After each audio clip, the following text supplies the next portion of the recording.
ॐ श्री गणेशाय नमः।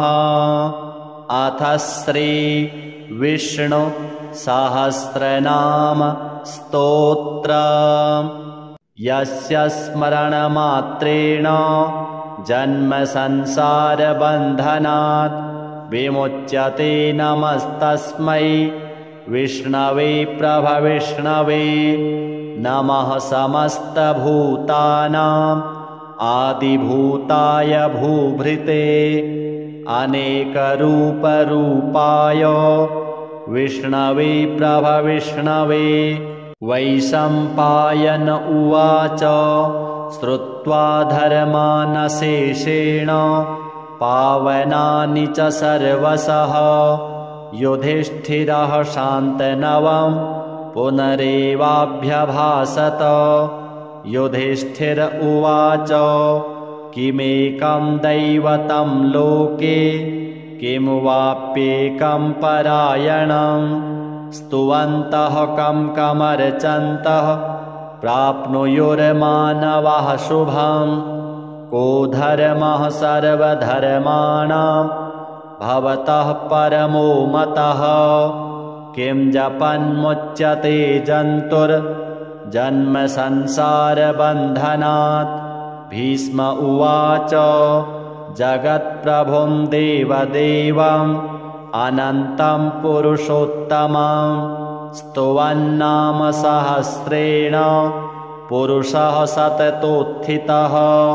तमेव चार्चयन्नित्यं भक्त्या पुरुषमव्ययम्। ध्यायन् स्तुवन्नमस्यश्च यजमानस्तमेव च। अनादिनिधनं विष्णुं सर्वलोकमहेश्वरं। लोकाध्यक्षं स्तुवन्नित्यं सर्वदुःखातिगो भवेत्। ब्रह्मण्यं सर्वधर्मज्ञं लोकानां कीर्तिवर्धनं। लोकनाथं महद्भूतं सर्वभूतभवोद्भवम्। एष मे सर्वधर्माणां धर्मोऽधिकतमो मतः। यद्भक्त्या पुण्डरीकाक्षं स्तवैरर्चेन्नरः सदा। परमं यो महत्तेजः परमं यो महत्तपः परमं यो महद्ब्रह्म परमं यः परायणं। पवित्राणां पवित्रं यो मङ्गलानां च मङ्गलं। दैवतं देवतानां च भूतानां यो व्ययः पिता। यतः सर्वाणि भूतानि भवन्त्यादियुगागमे। यस्मिंश्च प्रलयं यान्ति पुनरेव युगक्षये। तस्य लोकप्रधानस्य जगन्नाथस्य भूपते। विष्णोर्नाम सहस्रं मे शृणु पापभयापहम्। यानि नामानि गौणानि विख्यातानि महात्मनः। ऋषिभिः परिगीतानि तानि वक्ष्यामि भूतये। विश्वं विष्णुर्वषट्कारो भूतभव्यभवत्प्रभुः। भूतकृद्भूतभृद्भावो भूतात्मा भूतभावनः। पूतात्मा परमात्मा च मुक्तानां परमागतिः। अव्ययः पुरुषः साक्षी क्षेत्रज्ञोऽक्षर एव च। योगो योगविदां नेता प्रधानपुरुषेश्वरः। नारसिंहवपुः श्रीमान् केशवः पुरुषोत्तमः। सर्वः सर्वः शिवस्थाणुर्भूतादिर्निधिरव्ययः। सम्भवो भावनो भर्ता प्रभवः प्रभुरीश्वरः। स्वयंभुः शम्भुरादित्यः पुष्कराक्षो महास्वनः। अनादिनिधनो धाता विधाता धातुरुत्तमः अप्रमेयो हृषीकेश पद्मनाभोऽमरप्रभुः विश्वकर्मा मनुस्त्वष्टा स्तविष्ठः स्तविरो ध्रुवः अग्राह्यः शाश्वतः कृष्णो लोहिताक्षः प्रतर्दनः प्रभूतस्त्रिककुब्धाम पवित्रं मङ्गलं परम् ईशानः प्राणदः प्राणो ज्येष्ठः श्रेष्ठः प्रजापतिः हिरण्यगर्भो भूगर्भो माधवो मधुसूदनः ईश्वरो विक्रमी धन्वी मेधावी विक्रमः क्रमः अनुत्तमो दुराधर्षः कृतज्ञः कृतिरात्मवान् सुरेशः शरणं शर्मा विश्वरेताः प्रजाभवः अहः संवत्सरो व्यालः प्रत्ययः सर्वदर्शनः अजः सर्वेश्वरः सिद्धः सिद्धिः सर्वादिरच्युतः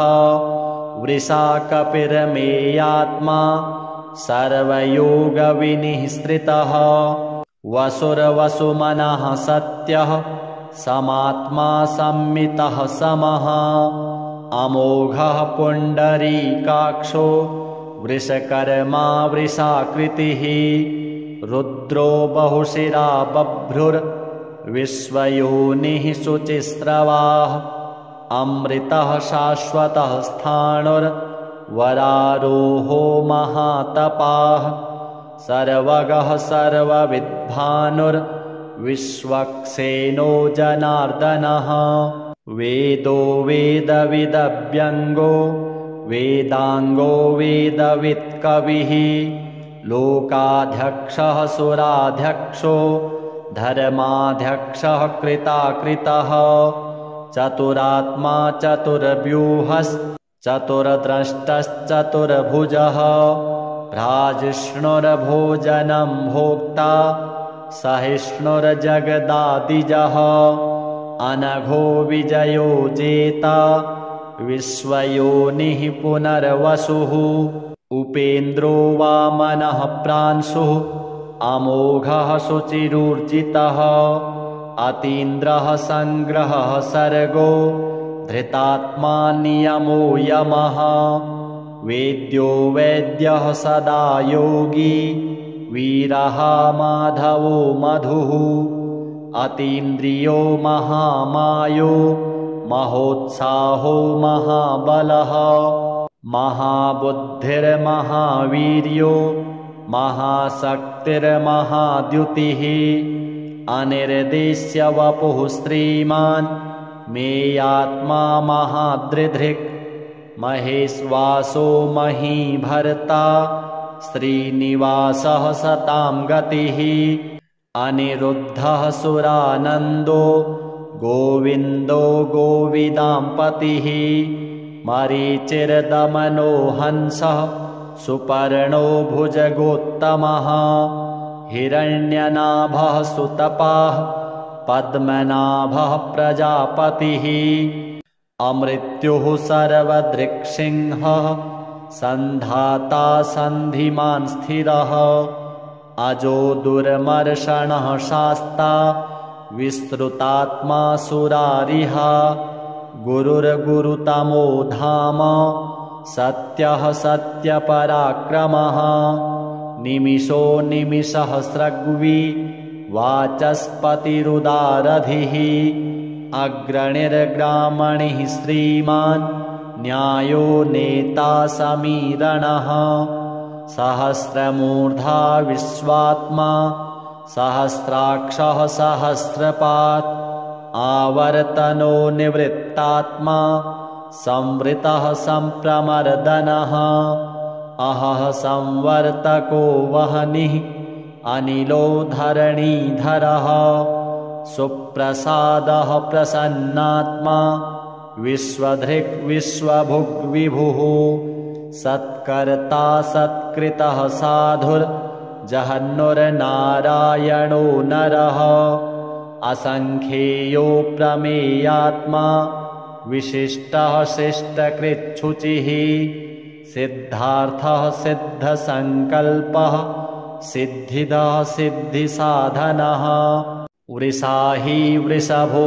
विष्णुर्वृषपर्वा वृषोदरः वर्धनो वर्धमानश्च विविक्तः श्रुतिसागरः सुभुजो दुर्धरो वाग्मी महेन्द्रो वसुदो वसुः नैकरूपो बृहद्रूपः शिपिविष्टः प्रकाशनः ओजस्तेजो द्युतिधरः प्रकाशात्मा प्रतापनः ऋद्धः स्पष्टाक्षरो मन्त्रश्चन्द्रांशुर्भास्करद्युतिः अमृतांशुद्भवो भानुः शशविन्दुः सुरेश्वरः औषधं जगतः सेतुः सत्यधर्मपराक्रमः भूतभव्यभवन्नाथः पवनः पावनो नलः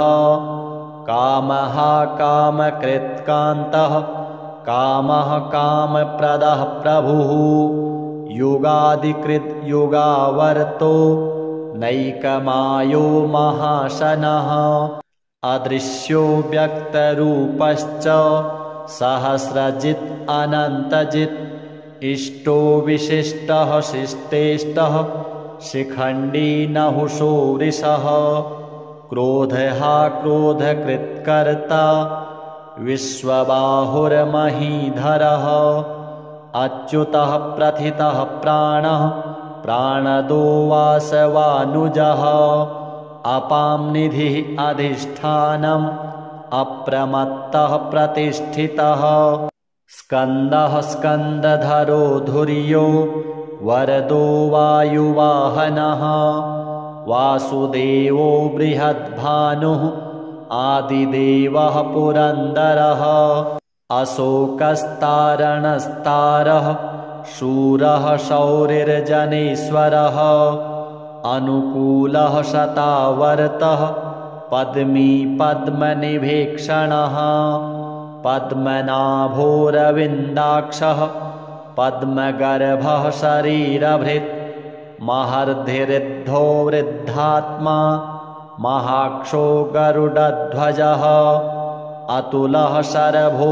भीमः समयज्ञो हविर्हरिः सर्वलक्षणलक्षण्यो लक्ष्मीवान् समितिञ्जयः विक्षरो रोहितो मार्गो हेतुर्दामोदरः सहः महीधरो महाभागो वेगवानमिताशनः उद्भवः क्षोभणो देवः स्त्रीगर्भः परमेश्वरः करणं कारणं कर्ता विकर्ता गहनो गुहः व्यवसायो व्यवस्थानः संस्थानः स्थानदो ध्रुवः परर्धिः परमस्पष्टस्तुष्टः पुष्टः क्षुभीक्षणः रामो विरामो विरजो मार्गो नेयो नयो नयः वीरः शक्तिमतां श्रेष्ठो धर्मो धर्मविदुत्तमः वैकुण्ठः पुरुषः प्राणः प्राणदः प्रणवः पृथुः हिरण्यगर्भः शत्रुघ्नो व्याप्तो वायुरधोक्षजः ऋतुः सुदर्शनः कालः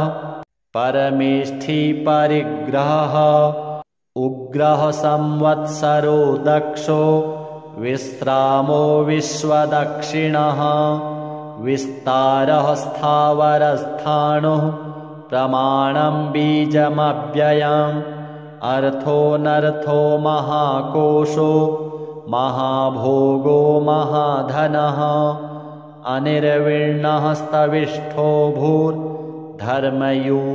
महामखः नक्षत्रनेमिर्नक्षत्री क्षमः क्षामः समीहनः यज्ञो इज्यो महेज्यश्च क्रतुः सत्रं सतां गतिः सर्वदर्शी विमुक्तात्मा सर्वज्ञो ज्ञानमुत्तमं सुव्रतः सुमुखः सूक्ष्मः सुघोषः सुखदः सुहृत् मनोहरो जितक्रोधो वीरबाहुर्विदारणः स्वापनः स्ववशो व्यापी नैकात्मा नैककर्मकृत् वत्सरो वत्सलो वत्सी रत्नगर्भो धनेश्वरः धर्मगुप्धर्मकृद्धर्मी सत्क्षरमक्षरम् अविज्ञाता सहस्रांशुर्विधाता कृतलक्षणः गभस्तिनेमिः सत्त्वस्थः सिंहो भूतमहेश्वरः आदिदेवो महादेवो देवेशो देवभृद्गुरुः उत्तरो गोपतिर्गोप्ता ज्ञानगम्यः पुरातनः शरीरभूतभृद्भोक्ता कपीन्द्रो भूरिदक्षिणः सोमपो मृतपः सोमः पुरुजित्पुरुषत्तमः विनयो जयः सत्यसन्धो दासार्हः सात्वतां पतिः जीवो विनयिता साक्षी मुकुन्दो मितविक्रमः अम्भोनिधिरनन्तात्मा महोदधिशयोऽन्तकः अजो महार्हः स्वाभाव्यो जितामित्रः प्रमोदनः आनन्दो नन्दनो नन्दः सत्यधर्मा त्रिविक्रमः महर्षिः कपिलाचार्यः कृतज्ञो मेदिनीपतिः त्रिपदस्त्रिदशाध्यक्षो महाशृङ्गः कृतान्तकृत् महावराहो गोविन्दः सुषेणः कनकाङ्गदी गुह्यो गभीरो गहनो गुप्तश्चक्रगदाधरः वेदः स्वाङ्गोजितः कृष्णो दृढः सङ्कर्षणोच्युतः वरुणो वारुणो वृक्षः पुष्कराक्षो महामनाः भगवान् भगहानन्दी वनमाली हलायुधः आदित्यो ज्योतिरादित्यः सहिष्णुर्गतिसत्तमः सुधन्वा खण्डपरशुर्दारुणो द्रविणप्रदः दिवि स्पृक्सर्वदृग्व्यासो वाचस्पतिर्योनिजः त्रिसामा सामगः साम निर्वाणं भेषजं भिषक् सन्न्यासकृच्छमः शान्तो निष्ठा शान्तिः परायणं शुभाङ्गः शान्तिदः स्रष्टा कुमुदः कुवलेशयः गोहितो गोपतिर्गोप्ता वृषभाक्षो वृषप्रियः अनिवर्ती निवृत्तात्मा संक्षेप्ता क्षेमकृच्छिवः श्रीवत्सवक्षाः श्रीवासः श्रीपतिः श्रीमतां वरः श्रीदः श्रीशः श्रीनिवासः श्रीनिधिः श्रीविभावनः श्रीधरः श्रीकरः श्रेयः श्रीमाल्लोकत्रयाश्रयः स्वक्षः स्वङ्गः शतानन्दो नन्दिर्ज्योतिर्गणेश्वरः विजितात्मा विधेयात्मा सत्कीर्तिश्छिन्नसंशयः उदीर्णः सर्वतश्चक्षुः अनीशः शाश्वतस्थिरः भूषयो भूषणो भूतिर्विशोकः शोकनाशनः अर्चिस्मान् अर्चितः कुम्भो विशुद्धात्मा विशोधनः अनिरुद्धो प्रतिरथः प्रद्युम्नो मितविक्रमः कालनेमिनिहावीरः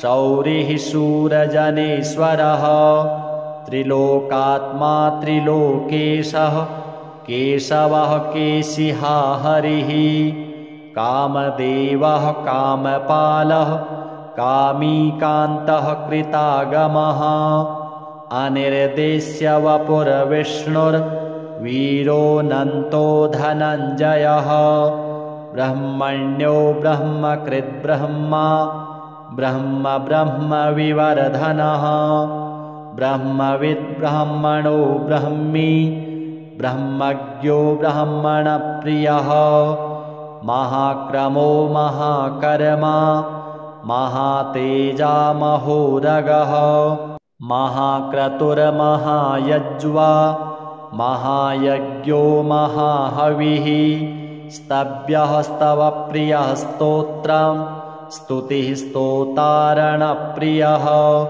पूर्णः पूरयिता पुण्यः पुण्यकीर्तिरनामयः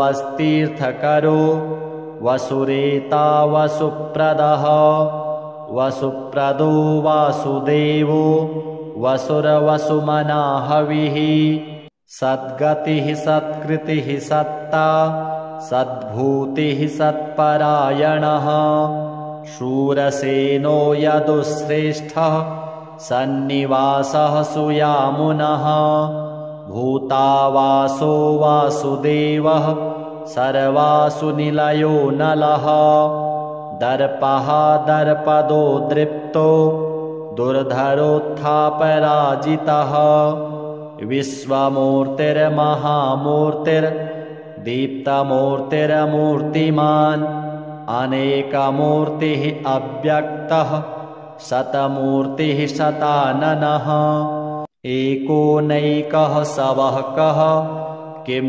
यत्तत्पदमनुत्तमं लोकबन्धुर्लोकनाथो माधवो भक्तवत्सलः सुवर्णवर्णो हेमाङ्गो वराङ्गश्चन्दनाङ्गदी वीरः विषमः शून्यो घृताशीरचलश्चलः अमानीमानदो मान्यो लोकस्वामी त्रिलोकधृक् सुमेधामेधजो धन्यः सत्यमेधाधराधरः तेजो वृषोद्युतिधरः सर्वशस्त्रभृतांवरः प्रग्रहो निग्रहो व्यग्रो नैकशृङ्गो गदाग्रजः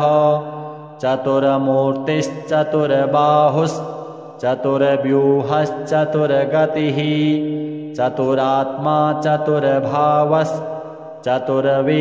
चतुर्वेदविदेकपात् समावर्तो निवृत्तात्मा दुर्जयो दुरतिक्रमः दुर्लभो दुर्गमो दुर्गो दुरावासो दुरारिहा शुभांगो लोकसारंगः सुतन्तुस्तन्तुवर्धनः इन्द्रकर्मा महाकर्मा कृतकर्मा कृतागमः उद्भवः सुन्दरः सुन्दो रत्ननाभः सुलोचनः अर्को वाजसनः शृङ्गी जयन्तः सर्वविजयी सुवर्णबिन्दुः अक्षोभ्यः सर्ववागीश्वरेश्वरः महाह्रदो महागर्तो महाभूतो महानिधिः कुमुदः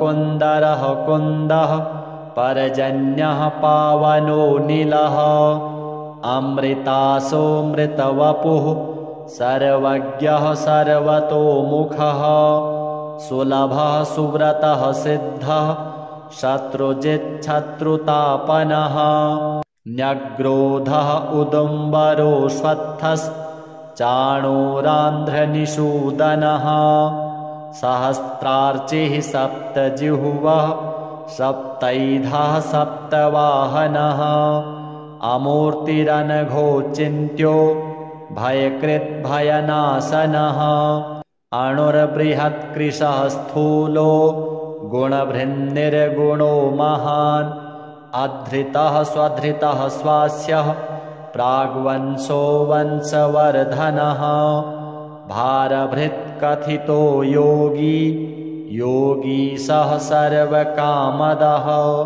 आश्रमः श्रमणः क्षामः सुपर्णो वायुवाहनः धनुर्धरो धनुर्वेदो दण्डो दमयिता दमः अपराजितः सर्वसहो नियन्ता नियमो यमः सत्त्वान् सात्विकः सत्यः सत्यधर्मपरायणः अभिप्रायः प्रियार्होरः प्रियकृत्प्रीतिवर्धनः विहाय सगतिर्ज्योतिः सुरचिरहुतभुग्विभुः रविरविरोचनः सूर्यः सवितारविलोचनः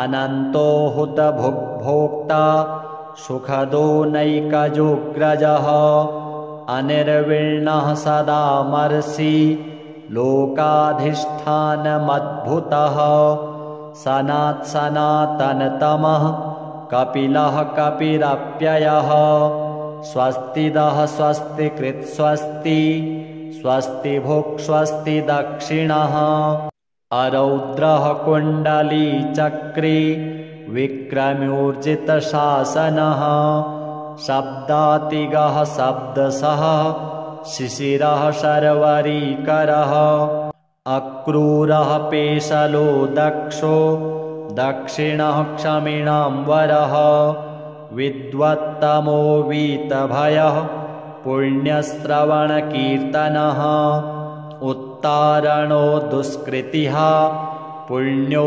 दुःस्वप्ननाशनः वीरः रक्षणः सन्तो जीवनः पर्यवस्थितः अनन्तरूपो अनन्तश्रीर्जितमन्युर्भयापहः चतुरस्रो गभीरात्मा विदिशो व्यादिशो दिशः अनादिर्भूर्भुवो लक्ष्मीः सुवीरो रुचिराङ्गदः जननो जनजन्मादिर्भीमो भीमपराक्रमः आधारनिलयो धाता पुष्पहासः प्रजागरः ऊर्ध्वगः सत्पथाचारः प्राणदः प्रणवः पणः प्रमाणं प्राणनिलयः प्राणभृत्प्राणजीवनः तत्त्वं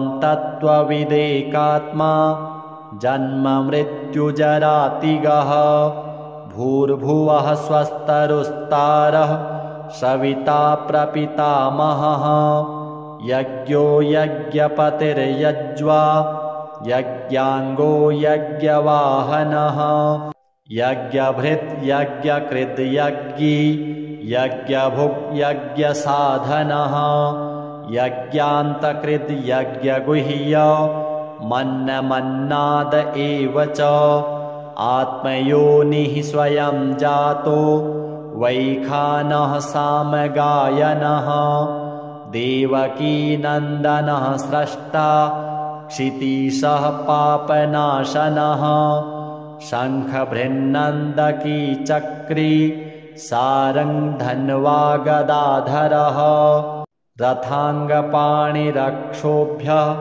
सर्वप्रहरणायुधः सर्वप्रहरणायुधः इतीदं कीर्तनीयस्य केशवस्य महात्मनः नाम्नां सहस्रं दिव्यानाम् अशेषेण प्रकीर्तितं य इदं शृणुयान्नित्यं यश्चापि परिकीर्तयेत् नाशुभं प्राप्नुयात् किञ्चित् सोमुत्रेह च मानवः वेदान्तगो ब्राह्मणो स्यात् क्षत्रियो विजयी भवेत् वैश्यो धनसमृद्धः स्याच्छूद्रः सुखमवाप्नुयात् धर्मार्थी प्राप्नुयात् धर्मं अर्थार्थी चार्थमाप्नुयात् कामान् वाप्नुयात् कामी प्रजार्थी प्राप्नुयात् प्रजां भक्तिमान् यः सदोत्थाय शुचिस्तद्गतमानसः सहस्रं वासुदेवस्य नाम्नाम् एतत् प्रकीर्तयेत् यशः प्राप्नोति विपुलं ज्ञातिप्राधान्यमेव च अचलां श्रियमाप्नोति श्रेयः प्राप्नोत्यनुत्तमं न भयं क्वचिदाप्नोति वीर्यं तेजश्च विन्दति भवत्यरोगो द्युतिमान् बलरूपगुणान्वितः रोगार्तो मुच्यते रोगात् बद्धो मुच्येत बन्धनात् भयान्मुच्येत भीतस्तु मुच्येतापन्न आपदः दुर्गाण्यतितरत्यासु पुरुषः पुरुषोत्तमं स्तुवन्नाम सहस्रेण नित्यं भक्तिसमन्वितः वासुदेवाश्रयो मर्त्यो वासुदेवपरायणः सर्वपापविशुद्धात्मा याति ब्रह्म सनातनं न वासुदेवभक्तानाम् अशुभं विद्यते क्वचित् जन्म मृत्युजरा व्याधि भयं नैवोपजायते इमं स्तवम् अधीयानः श्रद्धाभक्तिसमन्वितः युज्येतात्मसुखशान्ति श्रीधृतिस्मृतिकीर्तिभिः न क्रोधो न च मात्सर्यं न लोभो नाशुभा मतिः भवन्ति कृतपुण्यानां भक्तानां पुरुषोत्तमे द्योः स चन्द्रार्कनक्षत्रा खन्दिशो भूर्महो दधिः वासुदेवस्य वीर्येण विधृतानि महात्मनः ससुरासुरगन्धर्वं सयक्षोरगराक्षसं जगद्वशे वर्ततेदं कृष्णस्य सचराचरम् इन्द्रियाणि मनोबुद्धिः सत्त्वं तेजो बलं धृतिः वासुदेवात्मकान्याहुः क्षेत्रं क्षेत्रज्ञ एव च सर्वागमानामचारः प्रथमं परिकल्पते आचारप्रभवो धर्मो धर्मस्य प्रभुरच्युतः ऋषयः पितरो देवा महाभूतानि धातवः जङ्गमाजङ्गमं चेदं जगन्नारायणोद्भवं योगो ज्ञानं तथा साङ्ख्यं विद्याः शिल्पादिकर्म च वेदाः शास्त्राणि विज्ञानम् एतत् सर्वं जनार्दनात् एको विष्णुर्महद्भूतं पृथग्भूतान्यनेकशः त्रीन् लोकान् व्याप्य भूतात्मा भुङ्क्ते विश्वभुग्व्ययः इमं स्तवं भगवतो विष्णोर्व्यासेन कीर्तितं पठेद् य इच्छेत् पुरुषः श्रेयः प्राप्तुं सुखानि च विश्वेश्वरमजं देवं जगतः प्रभवाप्ययं भजन्ति ये पुष्कराक्षं न ते यान्ति पराभवम् ॐ जय जय श्री महाभारते शतसाहस्र्यां संहितायां वैयासिक्याम् आनुशासनिके पर्वणि भीष्मयुधिष्ठिरसंवादे श्रीविष्णोर्दिव्यसहस्रनाम स्तोत्रम्। श्रीविष्णुदेवार्पणमस्तु।